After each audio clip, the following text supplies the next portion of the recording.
વિચારો કે તમે બીમાર પડ્યા અને દવા લેવા માટે તમે કોઈ ડૉક્ટર પાસે ગયા અને ડૉક્ટર હોય જ નહીં. તો હવે છેલ્લા ઘણા સમયથી રાજ્યમાં બોગસ ડૉક્ટરોનો જાણે રાફડો ફાટ્યો હોય ને એવું વર્તાઈ રહ્યું છે. મોટી સંખ્યામાં બોગસ ડૉક્ટરોની ધરપકડ થઈ રહી છે. ત્યારે હવે બોગસ ડૉક્ટરથી લોકોને છેતરતા અટકાવવા માટે સરકાર સુધારા બિલ લાવવાની પણ તૈયારી કરી રહી છે. એવું કહેવાઈ રહ્યું છે કે વિધાનસભા સત્રમાં સુધારા બિલ રજૂ કરાશે. ક્લિનિકલ એસ્ટાબ્લિશમેન્ટ એક્ટમાં કડક જોગવાઈ પણ કરવામાં આવશે.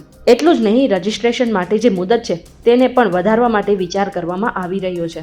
મહત્વનું છે કે ક્લિનિકલ એસ્ટાબ્લિશમેન્ટ એક્ટ હેઠળ 14,000 હોસ્પિટલ અને ક્લિનિકનું રજિસ્ટ્રેશન થયું છે.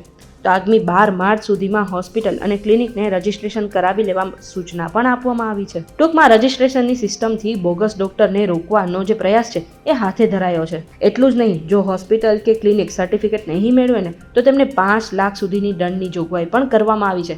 આ બાબતે તમે શું વિચારો છો? કમેન્ટ કરીને જરૂરથી જણાવી દેજો.